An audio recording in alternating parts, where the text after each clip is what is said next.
क्या आपने कभी 100 ट्रिलियन डॉलर का एक नोट देखा है या फिर उसके बारे में कहीं सुना है? शायद ज्यादातर लोगों का जवाब होगा नहीं। लेकिन मैं आपको बता दूं, एक ऐसा देश भी है जो 100 ट्रिलियन डॉलर का सिर्फ एक नोट छापा करती थी। तो वो कौन सा ऐसा देश है और क्यों 100 ट्रिलियन डॉलर का नोट छापने की जरूरत पड़ी? और क्या ये पॉसिबल है कि कोई देश हजार, 10,000, लाख, करोड़ नहीं बल्कि खरबों का एक नोट छापा करे? बताएंगे सब कुछ डिटेल से इस वीडियो में, तो वीडियो को लास्ट तक जरूर देखें। तो हेलो दोस्तों, स्वागत है आपका हमारे चैनल रियल टॉक्स पे। आज हम बात करेंगे एक ऐसे देश के बारे में जो अरबों खरबों का सिर्फ एक नोट छापा करती थी। इंडिया में अब तक 2000 से ज्यादा बड़ा नोट नहीं छापा गया है और अभी इंडिया में 500 से बड़ा कोई बड़ा नोट भी नहीं है। तो अक्सर लोगों के दिमाग में यह ख्याल आता होगा कि आखिर क्यों इंडिया भी लाखों करोड़ों का नोट छापा नहीं करते। इंडिया भी बड़े नोट छापा करे ताकि बड़े कारोबारी के लिए आसान हो और लाखों करोड़ों रुपये को जेब में आसानी से कहीं ले जा सकते। लेकिन आपको ये जानना भी जरूरी है कि भारत सरकार ये नहीं चाहती है कि लाखों करोड़ों का लेन देन इतनी आसानी से हो जाए। यहाँ भारत सरकार चाहती है कि लाखों करोड़ों का लेन देन बैंक द्वारा हो ताकि सरकार को सभी लेन देन की जानकारी हो। और बड़ा नोट न छापने का मेन मकसद करप्शन को रोकना भी है। मान लो किसी काम के लिए 50 लाख का घूस मांगा जाए तो 50 लाख का कैश ले जाना आसान नहीं होगा।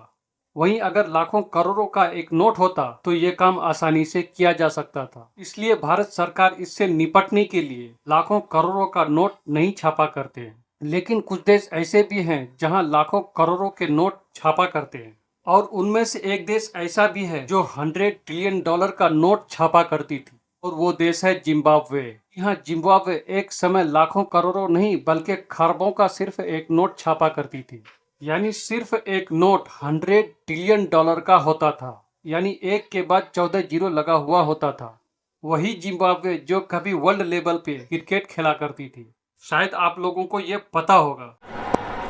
Shot. Oh, what a shot. Back to back hundreds in a World Cup. आखिर क्या हुआ था जिम्बाब्वे के साथ कि जिम्बाब्वे में आर्थिक संकट आ पड़ी और देश क्रिकेट बोर्ड को भी नहीं संभाल पाई। कोई भी देश बड़ा नोट छापकर या ज्यादा नोट छापकर अपनी अर्थव्यवस्था को नहीं संभाल सकते। इससे और देश के अर्थव्यवस्था पर बहुत बुरा असर पड़ता है। ऐसा करके बहुत सारा देश अपनी अर्थव्यवस्था को डुबो दिया। उदाहरण के तौर पर वेनेजुएला। वेनेजुएला एक समय महंगाई को दूर करने के लिए और गरीबी को हटाने के लिए बहुत सारे नोट छाप दिए थे। और ये इतनी बेवकूफ़ी वाली बात है कि महंगाई को दूर करने के लिए और गरीबी को हटाने के लिए जितना मन चाहो उतना नोट छाप दो। नतीजा ये हुआ था कि महंगाई और बढ़ गई। एक अंडे के लिए लाखों का नोट देना पड़ता था। इसलिए वेनेजुएला को 10 लाख तक का नोट छापना पड़ा था। हालांकि 2021 में वेनेजुएला ने इसमें सुधार किया और 10 लाख के नोट से 4 जीरो हटाकर 100 का नोट कर दिया। इसी तरह कई सारे अफ्रीकी देशों में पैसे का कोई वैल्यू नहीं है क्योंकि वहाँ की सरकार इतने सारे नोट छाप दिए कि अगर आपको सब्जी खरीदने जाना हो तो बोरी में पैसे लेकर जाना पड़ेगा। कुछ ऐसा ही काम किया था जिम्बाब्वे ने और जिम्बाब्वे ने 100 ट्रिलियन डॉलर का नोट छाप दिया, जबकि पूरी दुनिया की इकोनॉमी ही 110 ट्रिलियन डॉलर है और दुनिया का नंबर 1 अर्थव्यवस्था अमेरिका की जीडीपी भी मात्र 28 ट्रिलियन डॉलर है और हमारे इंडिया का 4.1 ट्रिलियन डॉलर। और वहीं जिम्बाब्वे 100 ट्रिलियन डॉलर का सिर्फ एक नोट छापा करती थी। जिम्बाब्वे ऐसा क्यों किया, क्यों उसको 100 ट्रिलियन डॉलर छापने की जरूरत पड़ी, इसको समझने के लिए जिम्बाब्वे के इतिहास पे जाना पड़ेगा। दरअसल जिम्बाब्वे साल 1980 में ब्रिटिश शासन से आजाद हुआ था।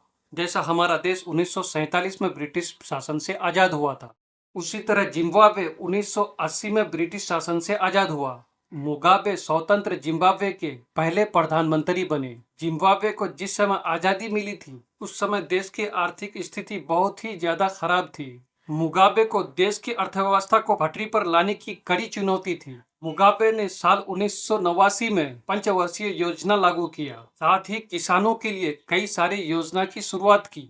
शुरू के कुछ सालों तक कृषि क्षेत्र का विकास हुआ, लेकिन मुगाबे इस योजना को बरकरार नहीं रख पाया। साल 2000 के चुनाव में मुगाबे ने सत्ता बचाने के चक्कर में गोरो यानी अंग्रेजों की संपत्ति को सरकार में ले ली इस कदम से मुगाबे सत्ता तो बचा लिया, लेकिन देश की अर्थव्यवस्था पटरी से उतर गई। जितने भी बाहरी कारोबारी थे वे जिम्बाब्वे छोड़कर चले गए।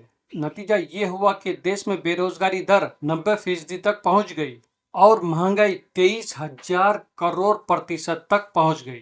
सोचो, जिस देश में 100 में से 90 लोग बेरोजगार हो और 1 रुपए का सामान 23,000 करोड़ रुपए में मिलने लगे तो देश का हाल क्या होगा। उस समय जिम्बाब्वे में महंगाई दर दिन ब दिन बढ़ते जा रहा था, यानी हर दिन डबल होते जा रहा था। जो सामान आज 1 रुपए का है तो कल 2 रुपए का, परसों 4 और उसके बाद फिर 8, यानी हर दिन डबल होते जा रहा था। इसी तरह जिम्बाब्वे में महंगाई दर 23,000 करोड़ प्रतिशत तक पहुंच गया। इसलिए जिम्बाब्वे सरकार ने नोटों में संख्याओं को बढ़ाना शुरू कर दिया, यानी महंगाई बढ़ती गई, नोटों में संख्याओं को बढ़ाते गए। एक समय ऐसा आया था जब रिजर्व बैंक ऑफ जिम्बाब्वे को $100 ट्रिलियन का नोट छापना पड़ा। नतीजा ये हुआ कि जिम्बाब्वे के लोगों को भूख और सरकार को नकदी के संकट से गुजरना पड़ा और अपने ही देश में अपनी करेंसी को बंद करना पड़ा और जिम्बाब्वे को अपनी करेंसी यानी अपनी मुद्रा को छोड़कर विदेशी मुद्रा को अपनाने पर मजबूर होना पड़ा।